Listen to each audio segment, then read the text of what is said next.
Imagine a force so powerful it could spark, well, an industrial revolution, an information revolution, and a renaissance, all happening at once. Mm-hmm. That's actually how the president is describing artificial intelligence, calling it the very frontier of discovery, something that could really reshape the global balance of power. It sets a dramatic stage, doesn't it? It really does. The message seems crystal clear.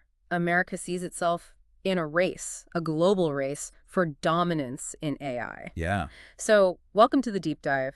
Today, we're going to be unpacking a really critical document that just came out in July 2025.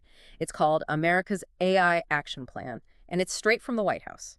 And it's positioned as much more than just, a policy paper. It's framed as the definitive roadmap. A roadmap To where? to achieving and crucially maintaining what the document calls unquestioned and unchallenged global technological dominance in AI. That's a very strong statement. Unquestioned and unchallenged. Wow. Exactly. It underscores just how incredibly high they see the stakes impacting everything, really. Economic strength, national security, right across the globe. It's presented as fundamental to securing America's future.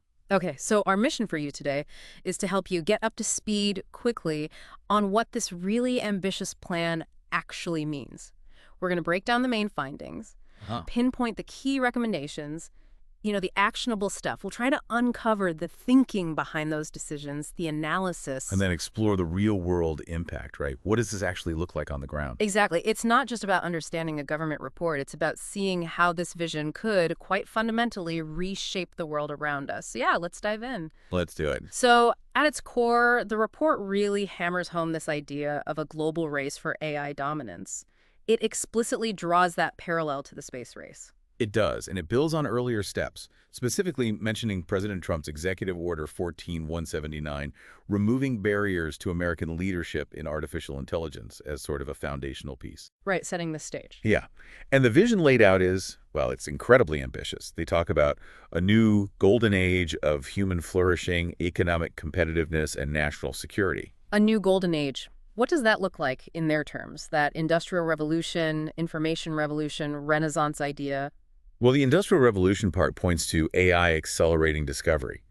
Think new materials, advanced chemicals, faster drug development, maybe even new ways to generate energy. Okay. The Information Revolution, BIT, forecasts completely new forms of education, media, communication, things we maybe can't even fully picture yet. And the renaissance? That's about unlocking human potential on an unprecedented scale. They mention things like deciphering ancient scrolls, major breakthroughs in science and math, even totally new kinds of art, both digital and physical. It's AI transforming almost, well, everything. That's a huge vision. So how do they plan to actually do that? The report structures it around three main pillars, right? That's right. 3 core pillars.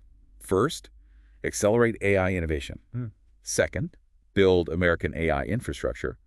And third, lead in international AI diplomacy and security. Okay, innovation, infrastructure, international leadership. Makes sense. Running through all 3 of those are some key guiding principles that really emphasize throughout. Like what? First, there's American workers first. The idea is AI should complement work, create good, high-paying jobs, not just replace people wholesale. Okay, that's a big one. Definitely. Second is this focus on objective and bias-free AI. They want systems free from ideological slant, pursuing, and this is their phrase, objective truth rather than social engineering agendas. Particularly important, they note, as AI shapes how people get information. Objective truth. That's a loaded term in itself, but okay, what's the third principle? Security and vigilance. Basically, preventing misuse or theft of AI tech by bad actors, and constantly keeping an eye on new risks as they emerge. These aren't just buzzwords. They really seem to drive the specific actions in the plan. All right, let's dig into that first pillar then. Accelerate AI innovation. The main goal here seems to be letting the private sector run, basically. Developing the most powerful systems, leading the charge. That's a good way to put it. And what really jumps out is this aggressive push to, as they say, unencumber the private sector, removing red tape, cutting regulation. How are they planning to do that specifically? Well, they explicitly target rescinding the previous administration's Executive Order 14110. They're also launching a public request for information, asking businesses and the public what federal rules are getting in the way of AI. So actively looking for regulations to remove. Actively. It signals a real strategic shift towards speed and private sector growth, maybe even at the cost of some federal oversight. They even hint at potentially tying federal AI funding for states to their AI regulations Wow, okay. and reviewing federal investigations, like by the FTC, that might be seen as unduly burdening AI innovation. It really feels like a move fast and build things approach applied to AI at the government level. And it's not just about the rules, but the content of the AI too, right? This protecting free speech and American values part. Yes, and this gets very specific. Actions include revising the NIST AI risk management framework, that's the National Institute of Standards and Technology, to actually remove references to things like misinformation, diversity, equity, and inclusion, and climate change. Removing those specific terms. Removing them. And federal agencies are told to update their buying guidelines to only contract with developers of frontier large language models if those developers can ensure objectivity and freedom from, quote, top-down ideological bias. So the government using its purchasing power to shape AI content. Seems like it. And interestingly, NIST's Center for AI Standards and Innovation, KSI, is tasked with researching Chinese AI models specifically to see if they align with CCP talking points or censorship. That is a bold move. Okay, shifting slightly, the report also talks about open source and open weight AI models. What's the take there? They see a lot of value there. Good for startups who can't build everything from scratch. Good for government use, especially with sensitive data, and great for academic research. So how do they encourage it? Specific actions include trying to improve the financial market for compute power, making it easier for startups and academics to access serious computing resources without massive upfront costs, almost like trading compute time. Interesting idea. Yeah, and partnering with big tech companies to give the research community better access to compute, models, and data through the National AI Research Resource Pilot, the NAR. Plus, a new National AI R&D plan is coming, and a push through the NTIA to get small and medium businesses using AI. So it's creating it and then getting it out there. How does the plan tackle actually enabling AI adoption, making sure people use it? Good question. They plan to set up regulatory sandboxes, places to test AI with fewer rules, and AI centers of excellence, with help from agencies like the FDA and SEC for rapid testing and rollout. There are also specific efforts planned for sectors like healthcare, energy, agriculture, led by NIST, to develop national standards and actually measure productivity gains from AI. And importantly, the DoD and the intelligence community will constantly assess AI adoption by us, by competitors, by adversaries, so the U.S. can keep adapting its strategy. Always checking the competition. Exactly. Ensuring the lead isn't just in the lab, but in practical application too. Now let's talk about the people involved. Empowering American workers. You mentioned this was a key principle. How does the plan address it? It's pretty detailed. They want to prioritize AI skill development in education and workforce, funding things like career and technical education, apprenticeships. Makes sense. Training. And significantly, the Treasury Department is going to clarify that AI literacy programs can often qualify as tax-free educational assistance under the tax code. That could be a huge incentive for companies to invest in training their workforce. Using the tax code. Clever. And to understand the impact better. The Bureau of Labor Statistics and the Census Bureau are tasked with studying AI's effect on jobs creation, displacement, wages. A new AI workforce research hub under the Department of Labor is planned, plus funding for rapid retraining for people whose jobs are displaced by AI. So support for those potentially left behind. That's the stated goal, yes. A worker-first AI agenda is the phrasing they use. Okay. Beyond the workforce, AI impacts the physical world too. The plan talks about supporting next-generation manufacturing and AI-enabled science. Right. This is about investing in things like autonomous drones, self-driving vehicles, advanced robotics. The plan calls for federal money into foundational manufacturing tech via programs like the Small Business Innovation Research Program and the Chief Minister of R&D programs. And for science. A big push for automated cloud-based labs, cloud labs across fields like engineering, materials science, chemistry, biology. And incentivizing researchers to release high-quality data sets publicly to fuel more AI research. The idea is scientific discovery at an industrial scale powered by AI. And keeping that AI cutting edge, advancing AI science and interpretability. Yeah, the goal here is ensuring America stays ahead and discovering fundamentally new AI approaches. So investment in theoretical, computational, experimental research. Basic research still matters. Absolutely. Plus, a specific program focused on making AI more understandable interpretability, as well as controllable and robust against attacks. That involves DARPA, KI, the NSF, They even plan AI hackathons to probe systems for weaknesses and transparency issues. Hackathons, interesting. It all feeds into building a whole ecosystem for evaluating AI with NIST guidelines and investing in AI testbeds to try systems out in realistic settings before wider deployment. Okay, last part of this first pillar, AI inside the government itself. Accelerating AI adoption in government, Yeah. and specifically within defense. Right. For the government broadly, they want to formalize the Chief Artificial Intelligence Officer Council, the CIIOC, to get agencies working together better. There's also a plan for a talent exchange program to bring AI expertise into government. Getting the right people in. Exactly. And the GSA General Services Administration will create an AI procurement toolbox to make it easier for agencies to buy AI. Plus, a mandate that federal employees get access to and training on frontier language models. So using the tools themselves and for the military. Key actions for the DoD include identifying the specific AI skills needed in their workforce, setting up a virtual proving ground for AI and autonomous systems, using AI to automate workflows, and securing priority access to cloud computing during emergencies. They also want to develop the senior military colleges into hubs for AI research and talent. And protecting all this innovation, there's a piece on combating synthetic media, too. Yes, collaborating with AI developers to guard against cyber threats and insider theft, and tackling deepfakes, especially in the legal system. NIST is developing its Guardians of Forensic Evidence program into a formal guideline, and the Department of Justice will issue guidance on deepfake standards for courts. Okay, that was a lot under Pillar 4, accelerating innovation. Let's move to Pillar 2, build American AI infrastructure.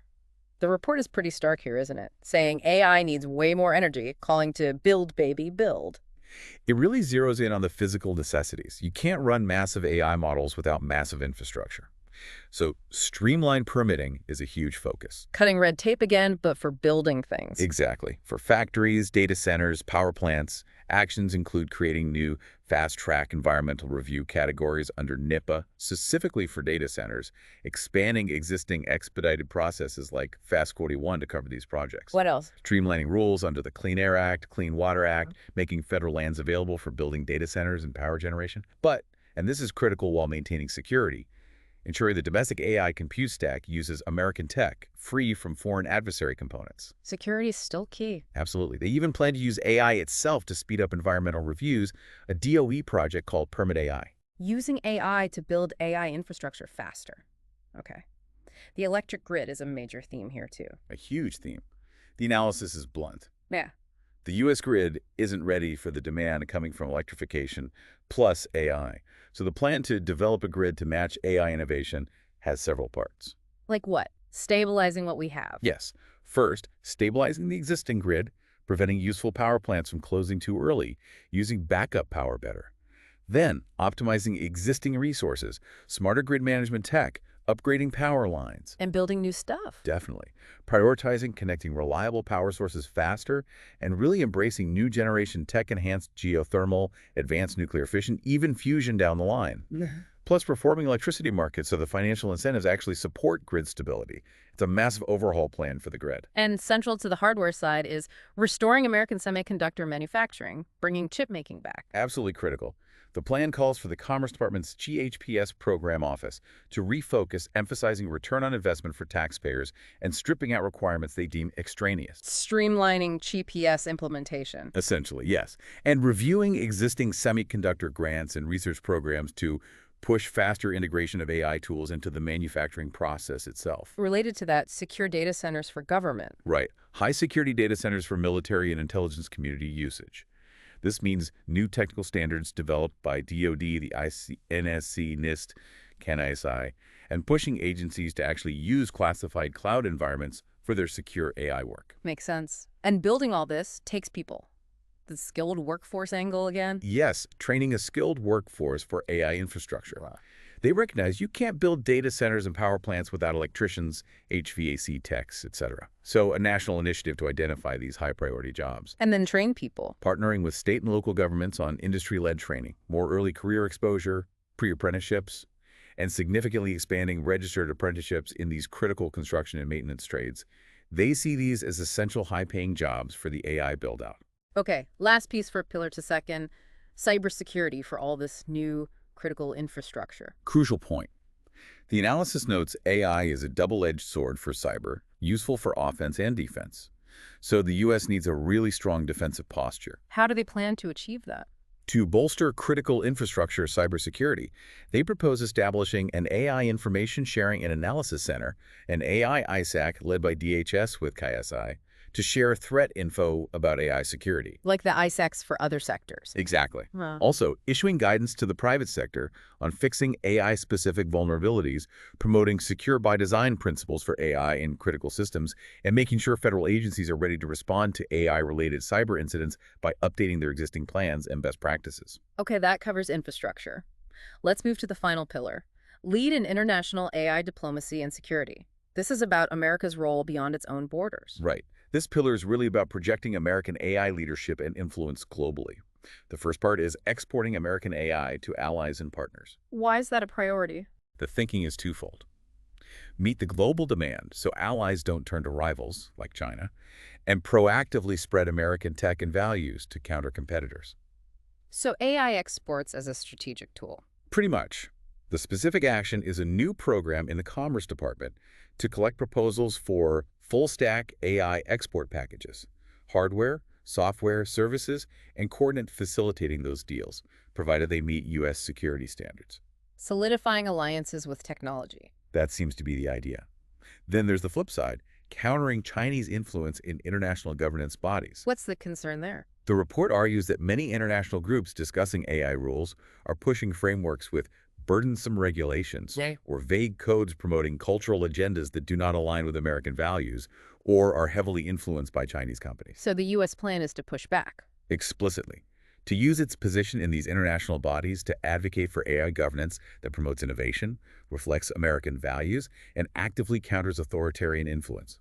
It's framed as a strategic contest over global AI norms. Which brings us to export controls again, a critical piece for maintaining that dominance. Absolutely central.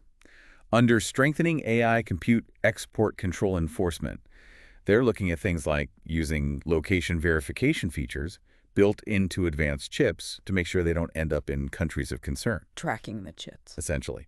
And working closely with the intelligence community on global enforcement and watching for new tech developments that might need controlling. They also want to plug loopholes in existing semiconductor manufacturing export controls by developing new controls on specific subsystems and components needed to make advanced chips. Going deeper into the supply chain. Exactly. And crucially, aligning protection measures globally. This means working with allies to implement similar tech protection measures, even in basic research in universities, to counter risks from adversaries. A united front. That's the goal. Developing a technology diplomacy strategic plan for an AI global alliance to ensure allies adopt complementary protections and export controls so they don't become loopholes supplying adversaries. Expanding plurilateral control efforts for the whole AI tech stack. Okay, nearly there. The last parts under Pillar the Third focus on evaluating national security risks from AI itself and biosecurity. Right. For evaluating national security risks in frontier models, the analysis notes that the most powerful AI systems might create new kinds of security threats, advanced cyber attacks, helping design CBRNE weapons. Scary stuff. Potentially, yes.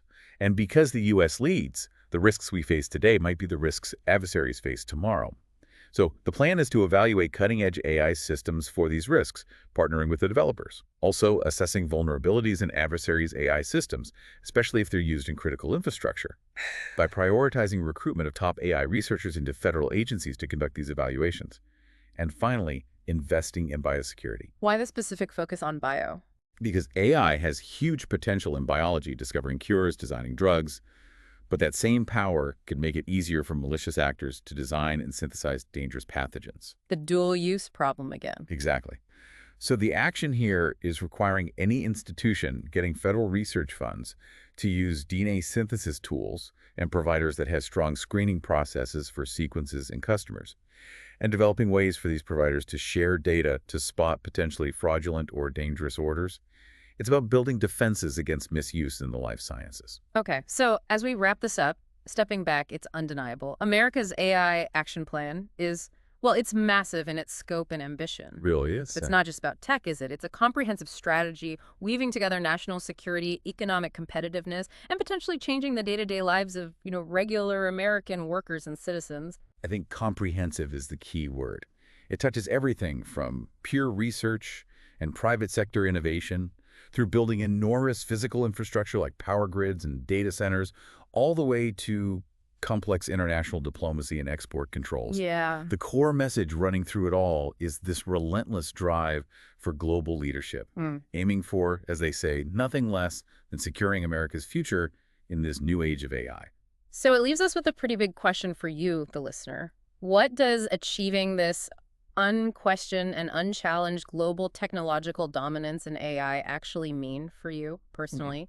How might this predicted new golden age reshape your world, your job, your community in ways we're maybe only just starting to grasp? It's profound. It really is. The implications of aggressively pursuing AI leadership on this scale, definitely something to think about long after we finish talking today.